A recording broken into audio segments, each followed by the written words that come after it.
Career માટેના શ્રેષ્ઠ વિકલ્પો. નમસ્કાર, હું છું બીનલ. સ્વાગત છે આપનું કરંટ ટોપિકના. આજનો આ શો ઘણા બધા એવા લોકો માટે ખૂબ જ કારગર નીવડશે કે જેમને કદાચ એ ખબર ન હોય કે આફ્ટર 12th શું કરવું અને શું ન કરવું. અને ક્યાંક આપણે જોઈએ છે કે ઘણા વિદ્યાર્થીઓને એ નથી ખબર હોતી કે જો એમને આ ફિલ્ડમાં જવું હોય તો આફ્ટર 12th જ એમને કઈ રીતે એમની દિશા નક્કી કરવી જોઈએ.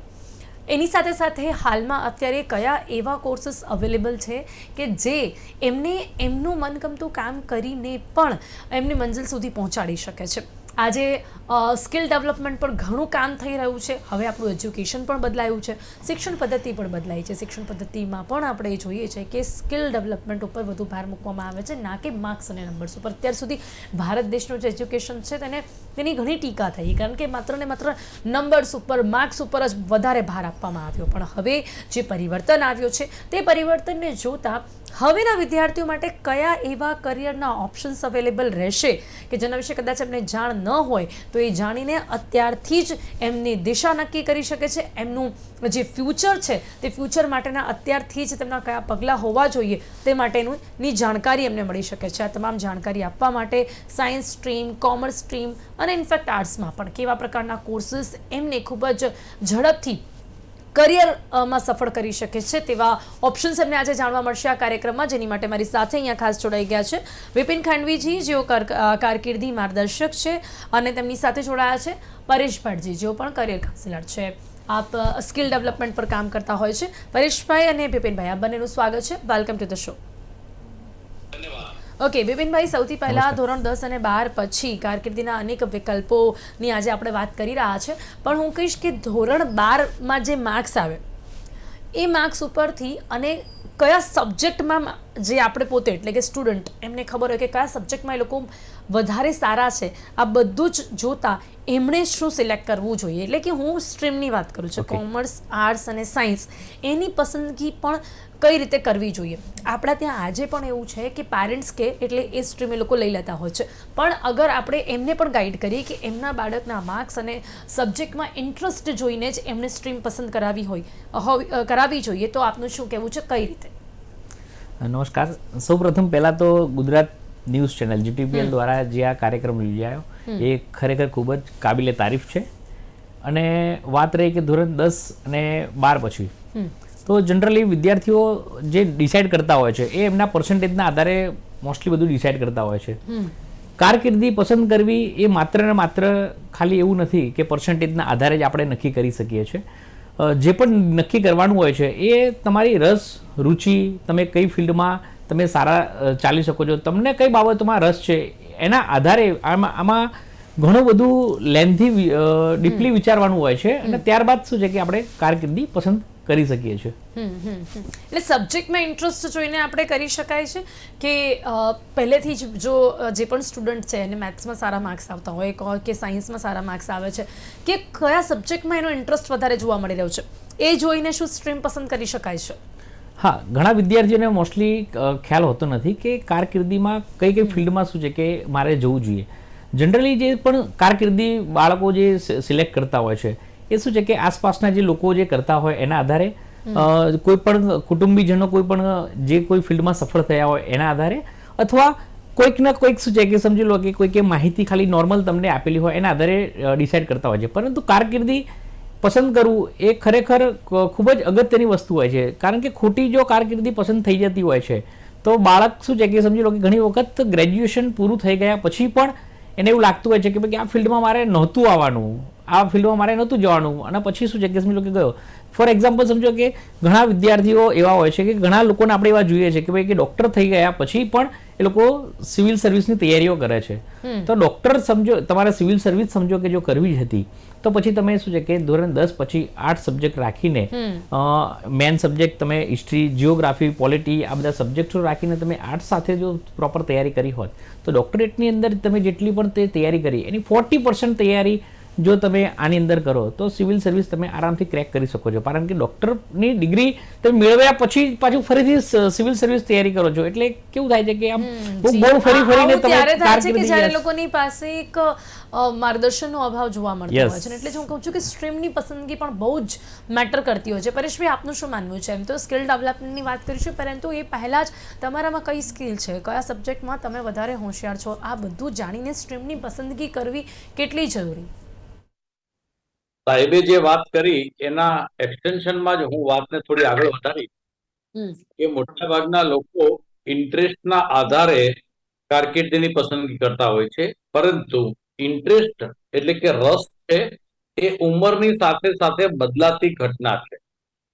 કોઈ વ્યક્તિ નાનું બાળક હોય તો એને માટે થઈને કદાચ ક્રિકેટ ફેન્ટસી હોય, યુવાન બને એટલે એના માટે લશ્કર ફેન્ટસી હોઈ શકે, અથવા તો બીજી કોઈ સમય સમયે બદલાય.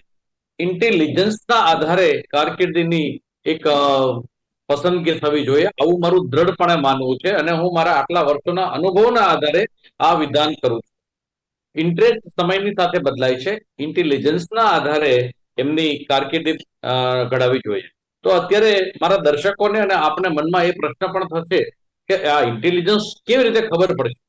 આજકાલ માર્કેટની અંદર ઘણા બધા એના ટૂલ પણ અવેલેબલ છે, જેની પર આપણે અત્યારે ચર્ચા નથી કરતા, પરંતુ હા, જે કામ કરવામાં એના હું બેઝિક સિમ્પલ ગુજરાતી ભાષામાં પેરામીટર કહું તો જે કામ કરવામાં તમને ખૂબ જ આનંદ આવતો હોય, બીજું જે કામ તમને તમારી કારકિર્દીમાં આગળ લઈ જતું હોય, અને ત્રીજું જે કામ કરતી વખતે જરા પણ થાક ન લાગતા ફ્રેશનેસ અનુભવાય, આ ઇન્ટેલિજન્સ હોવાની સંભાવના વધારે છે. તો મારી દર્શકોને એક વિનંતી છે કે જો શક્ય હોય તો ઇન્ટરેસ્ટ નહીં, તમારો ઇન્ટેલિજન્સ પાર્ટ શોધો અને એના આધારે તમારે તમારી કારકિર્દીને પસંદ કરવી જોઈએ. બિલકુલ. જી જી પરેશભાઈ. તો ઇન્ટેલિજન્સી જાણવી એ બહુ જરૂરી છે, અને એ સમયની સાથે બદલાતી હોય છે એ પણ માનવું જરૂરી છે, એ પેરેન્ટ્સને સમજવું બહુ જરૂરી છે. હવે આપણે આવી જઈએ કોમર્સ ઉપર. વિભાની કોમર્સ ફિલ્ડમાં સૌથી વધારે જો કોઈ એક વ્યક્તિ છે કે જેને વધુમાં વધુ અને સારા માર્ક્સ, એટલે આપણે સ્કોલરની વાત કરીએ છીએ, તો શું એ લોકોને સ્પષ્ટ પ્રાયોરિટી હંમેશા સીએ હોય છે? આજે પણ આપણે એવું જ માનવું જોઈએ કે કોમર્સ લીધું છે તો સૌથી બેસ્ટ ઓપ્શન સીએ બનવું જ છે? સાયન્સમાં ડોક્ટર કહેવાય Yes, છે, yes, yes. કોમર્સમાં સીએ. ઓકે, જનરલી વિદ્યાર્થીઓ એવું માનીને ચાલે છે કે ધોરણ 11-12 કોમર્સની અંદર એકાઉન્ટન્સીમાં જો એમને રસ વધારે હોય અને એમાં માર્ક્સ સારા આવતા હોય છે, તો એ લોકો એવું વિચારે છે કે મારું એકાઉન્ટ સારું છે એટલા માટે મારે સીએમાં જવું છે. અને સીએ એક એવો વિકલ્પ છે કે જેની અંદર તમે તમારું કારકિર્દી ખૂબ જ સરસ રીતે બનાવી શકો છો, પરંતુ એની અંદર પ્રોપર એક ગાઈડન્સ, માર્ગદર્શન અને મોટિવેશનની ખૂબ જ જરૂરિયાત રહેતી હોય છે. ખાલી માત્ર તમારું એકાઉન્ટ સારું હોવાથી તમે સીએમાં જશો કે સીએ રાખશો તો એ વસ્તુ પોસિબલ નથી, કારણ કે એની અંદર જે ફાઉન્ડેશન જે પ્રથમ હોય છે, ફાઉન્ડેશનની અંદર જે લોનો જે સબ્જેક્ટ આવે છે, એ લોનો સબ્જેક્ટ ખરેખર જે સમજવું હોય છે ને એ ખૂબ જ જરૂરી હોય છે. ઘણા બધા વિદ્યાર્થીઓ જે મોસ્ટલી વિદ્યાર્થીઓ જે હોય છે એ વિદ્યાર્થીઓમાં જે પણ કંઈ તકલીફ પડતી હોય છે શરૂઆતના સમયની અંદર, ફાઉન્ડેશનમાં જે બેઝિક આવે છે શરૂઆતમાં, તો એમાં લોના સબ્જેક્ટની અંદર ખૂબ જ તકલીફ પડતી હોય છે. અને જો કોઈ વિદ્યાર્થી ફેલ થતો હોય છે કે નેગેટિવ જે એનું રિઝલ્ટ આવતું હોય છે, એ લોના કારણે જ રિઝલ્ટ આવતું હોય છે. એટલે કારકિર્દી પસંદ કરવી હોય તો એના માટે કેવું છે કે 12થનું જ્યારે તમારું વેકેશન પડે છે ત્યારે એમાં સીએમાં કયા કયા સબ્જેક્ટ્સ આવે છે, શું છે, એની અંદર કઈ કઈ ડિટેલ્સ આવશે, એના વિશે તમે જો સર્ચ કરશો, થોડું રિસર્ચ કરશો, થોડું જાણશો, અથવા જે લોકો સીએ થઈ ગયેલા છે અથવા જે લોકો સીએ કરી રહ્યા છે અત્યારે હાલ, તો એ લોકો સાથે તમે મુલાકાત કરશો, એમના એક્સપિરિયન્સ તમે જાણશો, અને ત્યારબાદ શું છે કે બધું સિલેક્ટ કરશો, તમે કારકિર્દી પસંદ કરશો તો ખૂબ જ સરસ રહેશે. ઓકે, હવે પરેશભાઈ વાત આપણે કરીએ કે કોમર્સ સ્ટ્રીમ અને સાયન્સ સ્ટ્રીમ, આ બંને સ્ટ્રીમને એની સાથે સાથે આર્ટ્સની પણ વાત કરી લઈએ, તો હાલના સમયમાં સ્કિલ બેઝ ઉપર કયા ઓપ્શન્સ વધારે અવેલેબલ છે કારકિર્દી ઘડવા માટે? જરૂરી નથી કે એમાં તમારા માર્ક્સ સારા આવ્યા છે તો જ તમે આગળ વધી શકો છો, કે પછી સાયન્સવાળો જે સ્ટુડન્ટ જેટલું અર્ન કરી શકે છે એટલું કોઈ બીજું ન કરી શકે, આ પ્રકારની પરિભાષા હવે બદલાઈ છે. હું તમારા આખી વાતને રિવર્સ ક્રોનોલોજીમાં જવાબ આપીશ કે સાયન્સ વાળો રળે છે વાતમાં કોઈ માલ નથી, એ વાત ખોટી છે. એ સૌથી વધારેમાં વધારે કમાય છે જેને બીજા માણસ પાસેથી કામ કઢાવતા આવડે છે. મશીન પાસેથી કામ કઢાવવું સહેલું હોય છે, કોઈ પણ બીજા માણસ પાસેથી કામ કઢાવવા આવે એ સૌથી વધારે કમાય, સમાજનો માર્કેટનો નિયમ. હવે આર્ટ સ્ટ્રીમની અંદર મને ફ્યુચર પ્રોમિસિંગ દેખાય છે, મારા દર્શકોના લાભ માટે બોલીશ કે 2 બ્રાન્ચ અત્યારે મને ખૂબ જ ફ્યુચર પ્રોમિસિંગ દેખાય છે. એ છે મનોવિજ્ઞાન, પહેલું. કારણ કે અત્યારે પોસ્ટ કોરોના સાયકોસોમેટિક ડિસઓર્ડર વધી રહ્યા છે. સાયકોસોમેટિક ડિસઓર્ડરનું ગુજરાતી થાય છે મનોદૈહિક પ્રશ્નો. અને મનોદૈહિક પ્રશ્ન માટે સાયકેટ્રિસ્ટ કરતા સાયકોલોજીકલ કાઉન્સિલિંગ કરવા વાળા વ્યક્તિઓ વધારે સારા રિઝલ્ટ આપે છે, આવું મારું માનવું છે. એટલે જો કોઈ પણ વિદ્યાર્થી સાચા અર્થમાં ભણી અને કાઉન્સિલિંગ છે તો આવનારા દિવસોમાં સાયકોલોજીકલ કાઉન્સિલરનો એક જમાનો આવવાનો છે. આમ તો આવી ગયો છે, પરંતુ એ વાઇડ લેવલ પર એક્સેપ્ટ થશે. જેમ ફિઝિયોથેરાપીની હવે આમ વિચાર એવો હોય કે કસરતમાં થોડા પૈસા આપવાના હોય, પરંતુ now physiotherapy is an very future promising branch. એવી રીતે જ સાયકોલોજીકલ કાઉન્સિલિંગ આ વિષય ભવિષ્યમાં ખૂબ ચાલશે. એટલે એ માટે અત્યારથી વિદ્યાર્થીએ આર્ટ્સ જો વિદ્યા શાખામાં ભણવું હોય તો એક છે સાયકોલોજી. બીજો એક વિષય અને ઇંગ્લિશ પ્રોફેશનલ કોમ્યુનિકેશન. જો બોલવું અને બોલ કરવું એની વચ્ચે પાતળી ભેદરેખા છે. સમજણ સાથે અર્થસભર બોલવું એ બહુ જરૂરી છે. અને એટલા માટે હું અહીંયા શબ્દ પ્રયોગ કરું છું પ્રોફેશનલ કોમ્યુનિકેશન. જે આવનારા દિવસોમાં જે લોકોને ઇંગ્લિશ વિષય સાથે પ્રોફેશનલ કોમ્યુનિકેશન આવડતું હશે ને એની જરૂરિયાત બધે પડશે. તો આ નંબર 2. અને ત્રીજું, કોઈ ઇન્ટરનેશનલ ભાષાનો જો એને અભ્યાસ કરેલો હશે તો દુભાષિયા તરીકે એટલે કે લેંગ્વેજ કન્વર્ટર તરીકેની કારકિર્દી હવે વિશ્વમાં ખૂબ પ્રસિદ્ધ થઈ રહી છે અને એની ખૂબ ડિમાન્ડ છે. તો આ 3 સંદર્ભે અત્યારે આર્ટ્સના વિદ્યાર્થીએ ત્યાં જવું જોઈએ. બિલકુલ એ સિવાય તર્કશાસ્ત્ર અને સાથે LLB કરે તો એનું કોમ્બિનેશન બહુ જબરજસ્ત થઈ શકે એમ છે. કારણ કે વકીલનું કામ પણ તર્ક સાથે દલીલો સાથે જોડાયેલું છે. તો આ 3-4 બ્રાન્ચ એવી છે કે જેમાં આર્ટ્સના વિદ્યાર્થીઓએ જવું જોઈએ.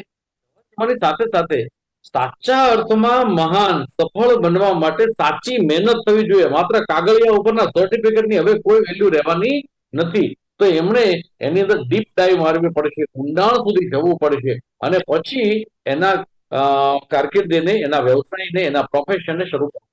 જી બિલકુલ. તો આ રીતે ઘણા એવા વિકલ્પો પણ છે કે જેના વિશે ઓછી જાણકારી લોકોને રહેતી હોય છે. વિપિનભાઈ, હવે કોમર્સમાં બીજા કયા સજેશન્સ છે?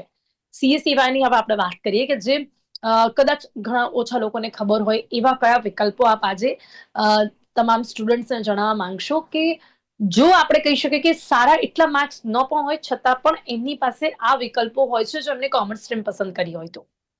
અત્યારે હાલ ટેકનોલોજીનો જમાનો ચાલી રહ્યો છે અને ટેકનોલોજીના જમાનાની અંદર અત્યારે વિદ્યાર્થીઓ કોમ્પ્યુટર ફિલ્ડ અને IT ફિલ્ડ ખૂબ જ વધારે પસંદ અત્યારે કરી રહ્યા છે. જેની અંદર જનરલી BCA કરે છે, ત્યારબાદ શું છે કે MCA કરે છે, BSc IT પણ સમજો કે થાય છે. એમાં ઇન્ફોર્મેશન ટેકનોલોજી જે આપણે કહીએ છીએ એના દ્વારા થાય છે, AI ના દ્વારા સમજી લો કે થાય છે BSc IT in artificial intelligence. તો આ પણ સમજી લો કે બધા IT ના કોર્સિસ છે. ત્યારબાદ શું છે કે અત્યારે ડિજિટલ માર્કેટિંગ, તો એમાં પણ ખૂબ જ સારો એવો સ્કોપ છે. એમાં પણ અત્યારે વિદ્યાર્થીઓ શું છે કે સમજો કે જઈ શકે છે. પછી એ સિવાયના જે હોય છે કે ગ્રાફિક્સની અંદર, અત્યારે ગ્રાફિક્સમાં કોઈ પણ જે ડિઝાઇન બનાવવાની હોય છે તો એનો પણ બેચલર ડિગ્રી સમજો કે થાય છે. તો એમાં પણ શું છે કે જો કોઈ વિદ્યાર્થી એવરેજ વિદ્યાર્થી છે જો એમાં પણ જાય, અત્યારે માર્કેટની અંદર ફિલ્ડની અંદર માણસો પ્રોપર સમજો કે ગ્રાફિક્સના મળતા નથી અને અત્યારે ખૂબ જ ડિમાન્ડ છે આની. તો જો કોઈ પણ વિદ્યાર્થી કે કોઈ પણ વિદ્યાર્થીની જો આ ગ્રાફિક્સ લેવલે પણ સમજો કે જો આનો કોર્સ કરે છે તો પણ ખૂબ જ સારું રહે છે. પછી ત્યારબાદ શું છે કે ગવર્મેન્ટ એક્ઝામ્સની કોઈને તૈયારી કરવી હોય, ખાસ કરીને હમણાં જે પોલીસ ભરતીઓ સમજો કે જે આવી, તો પોલીસ ભરતીઓની અંદર જે રક્ષાશક્તિ યુનિવર્સિટીમાંથી તમે એનો પોલીસ સાયન્સનો જે બેચલર ડિગ્રી મેળવેલી હોય તો એના 5 માર્ક્સ સુધીના તમને એક્સ્ટ્રા ગુણ મળતા હોય છે. હવે 5 માર્ક્સ એક્સ્ટ્રા તમને મળવા એટલે શું છે કે સમજી લો કે આજના સ્પર્ધાત્મક યુગની અંદર જે બધા વિદ્યાર્થીઓ પોલીસની ભરતીઓ કરે છે, પોલીસની જે તૈયારીઓ કરે છે એની અંદર ખૂબ જ મહત્વના જે રહેલા હોય છે. કારણ કે 0.1 માટે એક માર્ક્સ માટે હજારો વિદ્યાર્થીઓ મેરિટમાં અટકી જતા હોય છે. તો આ બધા કોર્સિસ સમજો કે એક કરે તો એને આગળ ખૂબ જ ચાન્સ રહેલો હોય છે. ફિનાન્સમાં શું ઓપ્શન્સ રહેલા હોય છે? જે લોકોનું ફિનાન્સ ઘણું સારું રહેતું હોય છે તો એ સિવાય શું છે કે સ્ટુડન્ટ્સના શું ઓપ્શન્સ રહે છે? આજના સમયમાં સૌથી વધારે શું સારું વિકલ્પ છે? યસ, આજના સમયમાં ખાસ અગત્યની બાબતો જે હોય છે કે જે ફિનાન્સની અંદર પણ સમજો કે ઘણા બધા વિદ્યાર્થીઓ જે જવા માંગતા હોય છે, કારણ કે દરેક જગ્યાએ અત્યારે ફિનાન્સનું પણ એક અલગ ટોપિક્સ થઈ ગયેલો છે, મેનેજમેન્ટનો એક ટોપિક્સ અલગ થઈ ગયેલો છે, આઈટીનો એક ટોપિક્સ અલગ થઈ ગયેલો છે, ડિઝાઇનિંગનો એક ટોપિક્સ અલગ થઈ ગયેલો છે. એટલે અત્યારે પહેલાં જે એવું હતું કે એક જ વ્યક્તિ દરેક કામ સંભાળતા હતા, પરંતુ અત્યારની જે જનરેશન છે એમાં દરેક બાબતમાં એક્સપર્ટાઇઝ જોઈએ છે, કારણ કે આપણે કેવું છે કે દુનિયાની સાથે તાલથી તાલ મિલાવવા જઈ રહ્યો છે ભારત દેશ, અને એના માટે એક્સપર્ટ લોકોની ખૂબ જ જરૂરિયાત રહેશે. તો આમાં પણ શું છે કે સમજો કે જો મેનેજમેન્ટની અંદર પ્લસ ફિનાન્સની અંદર અત્યારે ફિનાન્સમાં બેન્કિંગના કોર્સિસ પણ સમજો કે ઘણી બધી યુનિવર્સિટીઓ ચલાવી રહી છે, પ્રાઇવેટ ઇન્સ્ટિટ્યૂટ ચલાવી રહ્યા છે, તો બેન્કિંગ એન્ડ ફિનાન્સ પણ ખૂબ જ સારું છે. જો એ ફિલ્ડમાં પણ કોઈ વિદ્યાર્થીઓ જવા માંગતા હોય તો એમાં પણ એ લોકો સારી કારકિર્દી બનાવી શકે છે. ઓકે, હવે બીજી પણ વાત કરીશું. પહેલાં હવે પરેશભાઈ સાથે વાત કરીએ. જી પરેશભાઈ, હવે આજના સમયમાં જ્યારે એઆઈનો માર્કેટ છે ત્યારે શું કહેશો, એઆઈનો ફિલ્ડમાં હવે કેવા કેવા કરિયર ઓપ્શન્સ છે? કારણ કે એઆઈનો યુઝ કરવું, એઆઈની સાથે કામ કરવું કે એઆઈને ગાઈડ કરવું, બધી વસ્તુઓ અલગ અલગ છે. સૌથી વધારે ટ્રેન્ડિંગમાં અત્યારે એવું કહી શકીએ છીએ કે જેમણે ભણી લીધું છે, કે જે ભણી રહ્યા છે, કે જે પછી ક્યાંય પણ કામ ઓલરેડી કરી રહ્યા છે, એમની માટે પણ હવે એઆઈમાં શું શું કરિયરના ઓપ્શન્સ અવેલેબલ છે એઆઈની સાથે? તમારો આ એઆઈ ના પ્રશ્નનો જવાબ આપો એ પહેલા મારી સાથે મારા કલીગે જે વાત કરી એમના જ એક્સટેન્શન ની અંદર એક વાત કરું. કોમર્સના વિદ્યાર્થીઓ માટે ઇન્ટરનેશનલ એકાઉન્ટિંગ છે ને એ અત્યારે બહુ સારું વાઇડલી એક્સેપ્ટ થઈ રહ્યું છે. કદાચ આ બાબતમાં તમે પણ સહમત થશો. આજે હું કેટલા બધા યુવાન દીકરા દીકરીઓને ઓળખું છું કે જે અમેરિકાનું એકાઉન્ટિંગ શીખે છે અને અહીંયા બેઠા બેઠા એ લોકો એકાઉન્ટિંગ કરે છે ને બહુ હેન્ડસમ એમાઉન્ટ કમાય છે. તો અવશ્ય એ એક જરૂરી છે. હવે આપના પ્રશ્ન ઉપર આવી જાઓ. આ એઆઈ જેવી રીતે માર્કેટની અંદર શ્વાસ લેવો એટલે જીવન માટે શ્વાસ લેવો જરૂરી છે, એવી રીતે ટેકનોલોજીને હવે જીવનનો હિસ્સો બનાવવો જરૂરી છે, અંદર બની ગઈ. હવે આ ત્રી એઆઈ, જો એઆઈ છે ને એની પાસેથી કામ કઢાવવું હોય તો આપણી પાસે એઆઈ ને કમાન્ડ આપો એ બહુ જરૂરી છે. અને કમાન્ડ આપવા માટે તમારે ડેફિનેટલી થોડુંક લોજિક લગાડવું પડશે. બધી વસ્તુઓ ક્લાસીસમાંથી નહીં મળે, ટ્રાયલ અને એરર ઉપરથી આપણને મળવાની છે. તો જેટલું એઆઈ સાથે રમશે, એઆઈ સાથે ગમત કરશે, એઆઈ સાથે પ્રયોગો કરશે, એટલું એની અંદરથી એ લાભ મળશે. હવે પર્સન લાઈક વી, મારી જેવા લોકો એવા છે કે જે હવે લગભગ એમ માની બેસતા હોય છે કે પાકા ગળે કાંઠા ના ચડે, પણ ના, એવું નથી. We are also learning and we are also getting a very good response from the AI. એટલે સૌથી પહેલો આપના પ્રશ્નનો જવાબ એ છે કે એમને કેવી રીતે કમાન્ડ આપવો, એ કમાન્ડ શીખવો જરૂરી છે. બાકી કોઈ પણ ક્ષેત્ર એવો બાકી નહીં હોય કે જ્યાં એઆઈ નહીં હોય. ઇન્ટરનેટ વગરની દુનિયા અમે કલ્પના નથી કરી શકતા ને, એવી રીતે 10 વર્ષ પછી એઆઈ વગરની દુનિયા આપણે કલ્પવી મુશ્કેલ થઈ પડે. નંબર 1. જી. નંબર 2, સાથે સાથે હું થોડોક અહીંયા તમારા જવાબથી થોડો હું દૂર પણ જઈ રહ્યો છું, મને ખબર છે, પરંતુ મને એમ લાગે છે કે એઆઈ હ્યુમન ટચ નહીં આપી શકે. તો અત્યારે જે લોકો એઆઈ નો ઉપયોગ કરે છે એમણે અંદરથી એક સ્પષ્ટતા રાખવી પડશે કે હું જે અત્યારે એઆઈ સાથે કામ કરું છું એ ડેફિનેટલી બિહેવ માણસ જેવું કરે છે, પણ હકીકતમાં એ મશીન. કારણ કે હ્યુમન ટચ જો આપણે ભૂલી જશું ને તો કદાચ માણસ જ મશીન બની જવાની સંભાવના દેખાય છે, એ ડર દેખાય છે. એટલે અંદરની એ જાગૃતિ સાથે એમણે એ એઆઈ નો ઉપયોગ કરવો પડશે. જી બિલકુલ બિલકુલ. એઆઈ ની સાથે કામ કરવાનું છે, પણ સાથે સાથે તમારે પણ કામ કરતા રહેવાનું છે. એ ચોક્કસપણે પણ એની માટે એ વાત ચોક્કસ છે કે એઆઈ ને શીખીને કામ કરવું તમારી માટે ઘણા બધા વિકલ્પો ઉભા કરશે કરિયરમાં. વિપિનભાઈ, હવે કોમર્સ ફિલ્ડની વાત કરીએ તો એમાં જો બીબીએ કર્યું છે, એમબીએ કર્યું છે, તો એના પછી શું ઓપ્શન્સ રહેતા હોય છે? ખાસ કરીને માર્કેટિંગ ફિલ્ડમાં, સેલ્સમાં કયા ઓપ્શન્સ વધારે અવેલેબલ છે? યસ, જનરલી ઘણા બધા વિદ્યાર્થીઓ એવું કહેતા હોય છે કે સાહેબ મારે શું છે કે બહુ કારકિર્દી આગળ બનાવી છે, મારે ખૂબ સફળ થવું છે. સફળતા એટલે શું કે સાહેબ દુનિયા ફરીએ, સમજો ભારત દેશમાં ફરીએ ને દુનિયા ફરીએ. તો અમે એવા વિદ્યાર્થીઓને એવું કહેતા હોઈએ છીએ કે જો તમારે દુનિયા ફરવું હોય તો તમે બીબીએ કરો, તમારે travel and management, hotel management, hotel and tourism તમે આ સિલેક્ટ કરો. કારણ કે આ જ્યારે તમે કરિયર સિલેક્ટ કરો છો તો તમે દુનિયા પણ ફરી શકો છો અને સાથે સાથે અર્નિંગ પણ કરી શકો છો. તો કરિયરના આવા ઓપ્શન્સ પણ છે કે જે આપણને રસ રુચિ પણ સમજો કે એની અંદર આવી જાય છે, એનું કારકિર્દી પણ બને છે, અને જે તમારો શોખ છે હરવા ફરવાનો તો એ પણ પૂર્ણ થઈ શકે છે. જી, એના સિવાય વાત જેમ કે આપણે કરીએ હોટેલ મેનેજમેન્ટની કરીએ તો એનું પણ કેટલું અત્યારે એની કેટલી ડિમાન્ડ અત્યારે જોવા મળી રહી છે. ઘણા એવા લોકો છે કે જે સેલ્સને પણ પસંદ કરતા હોય છે, એમાં લોકોને એવું લાગતું છે કે બહુ જ ભાગમભાગ રહેતી જોવા મળતી હોય છે, અને હવે તો સોશિયલ મીડિયાનો પણ જમાનો છે, તો ત્યારે આમાં કેટલા વિકલ્પો હવે વધારે જોવા મળી રહ્યા છે? જી હા, અત્યારે શું છે કે જે હોટેલ મેનેજમેન્ટની વાત કરીએ તો અમદાવાદ અને ગુજરાતમાં તેમજ સમગ્ર ભારતની અંદર હોટલનો જે બિઝનેસ છે એ ધીમે ધીમે ખૂબ જ ગ્રોથ કરી રહ્યો છે. આપણા ઇન્ડિયાની અંદર, ગુજરાતની અંદર 3 સ્ટાર 5 સ્ટાર હોટલો સમજો કે ખૂબ જ સારા પ્રમાણમાં ખુલી રહી છે, અને ખૂબ જ સારા સ્કોપ પણ સમજો કે એની અંદર છે. હવે વાત રહી સમજો કે સેલ્સની, તો સેલ્સ એક એવું વસ્તુ છે કે જેમાં શું છે કે સમજી લો કે થોડો જ્યારે અનુભવ જ્યારે કોઈ પણ વિદ્યાર્થીને મળતો હોય છે ત્યારે શું છે કે ખૂબ જ સરસ મજા આવે છે કામ કરવાની. એટલે સેલ્સ પણ સમજો કે સારું છે એવું કંઈ હોતું નથી કે વારંવાર આપણે ભાગવું જ પડતું હોય છે, પરંતુ એક શું છે કે સેલ્સ એક વન ટાઈપ ઓફ એક કળા છે, અને એ કળા કેવું છે કે જ્યારે ભણો છો, સારી યુનિવર્સિટીમાંથી તમે જ્યારે એનું માર્ગદર્શન લો છો, સારા પ્રોફેસર સાથે તમે જ્યારે ભણો છો ત્યારે એ તમને સેલ્સમાં ખૂબ જ મજા આવે છે. પણ આજે એની કેટલી ડિમાન્ડ છે? આજની જેન્ઝી જનરેશન એ ફિલ્ડ પસંદ કરે છે? આજની જનરેશનમાં એવું છે કે દરેકને અત્યારે એસી ઓફિસમાં બેસીને કામ કરવું છે, કોઈ વિદ્યાર્થીને બારે ફરવું નથી, અને અત્યારની જે ડિગ્રી જે ટેમ્પરેચર છે એ જોતાં એવું લાગે છે કે ભાઈ કે ઓફિસમાં બેઠા બેઠા કામ કરીએ તો વધારે બેટર છે. પરંતુ જો જીવનમાં આગળ વધવું હોય તો થોડુંક વર્કઆઉટ કરવું જ પડશે, થોડો સંઘર્ષ કરવો પડશે, થોડું શીખવું પડશે, કારણ કે વિદ્યાર્થીઓ એ ફિલ્ડમાં જ જવા માંગે છે કે જે ફિલ્ડમાં શાંતિ હોય, કામ ઓછું હોય, સમજો કે આ રીતનું હોય. પરંતુ અગત્યની વસ્તુ છે કે જે વિદ્યાર્થીઓ જે ક્યાંય જતા નથી, જે કેન્ડિડેટ્સ ક્યાંય જતા નથી, તમે એ ફિલ્ડમાં જશો તો એ ફિલ્ડની અંદર તો કોઈ કોમ્પિટિશન જ નથી. કોમ્પિટિશન નથી, તમે તમારા સેલ્સમાં માહિર છો, અને જો સેલ્સમાં માહિર નથી તો તમે યોગ્ય ટ્રેનિંગ લઈને માહિર થઈ જશો તો તમારે કોઈ પ્રશ્ન નહીં આવે.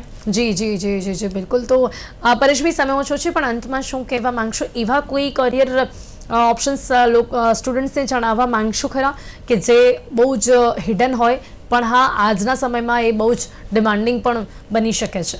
ખૂબ જ ઝડપથી. ખૂબ જ ઝડપથી તમને કહી દઈશ કે અત્યારે મારા દર્શકોને વિનંતી કરું કે જો તમારે 21મી સદીમાં સફળ થવું હોય તો 3 બાબતને ગાંઠે બાંધી લ્યો અને એ અંદર ડેવલપ કરો. પહેલું છે પ્રોફેશનલ કોમ્યુનિકેશન, કારણ કે 21મી સદી એ અભિવ્યક્તિની સદી છે. નંબર 1.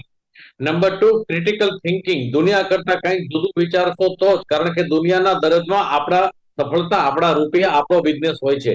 એટલે કોઈકના દર્દને સમજી એમાં ક્રિટિકલ થિંકિંગ થી સોલ્યુશન આપો, પૈસાવાળા થવા છે, સફળ થવા છે. અને 3, ઇનોવેશન. આ 3 બાબત ઉપર જો આપણે યુવાનો ધ્યાન આપશે તો ગમે તે કારકિર્દીમાં જાય, આ 3 અનિવાર્ય પાસા છે, એનાથી સફળતા મળવાની છે. Thank you. ચોક્કસથી સમય હવે અહીંયા થાય છે. વિપિનભાઈ, પરેશભાઈ, આ બંને મારી સાથે ચર્ચામાં જોડાયા, સ્ટુડન્ટ્સને આ વિશે યોગ્ય માર્ગદર્શન આપ્યું, તે બદલ આપનો ખૂબ ખૂબ આભાર. Thank you so much. Thank you. ધન્યવાદ. તો ધોરણ 10 અને 12 પછી કયા સ્ટ્રીમની પસંદગી કઈ રીતે કરવી, અને તેની સાથે સાથે કરિયરના કયા ઓપ્શન્સ આજે સૌથી વધારે જોવા મળી રહ્યા છે, અને કઈ રીતે તમે તમારા ફ્યુચરને બ્રાઇટ કરવા માટે અત્યારથી જ તેની જે સીડીઓ છે, તેનો જે રોડમેપ છે તે નક્કી કરી શકો છો. કરંટ ટોપિકમાં અત્યારે બસ આટલું જ. ફરીથી મળીશું નવા વિષયની સાથે. ત્યાં સુધી રજા આપશો. નમસ્કાર.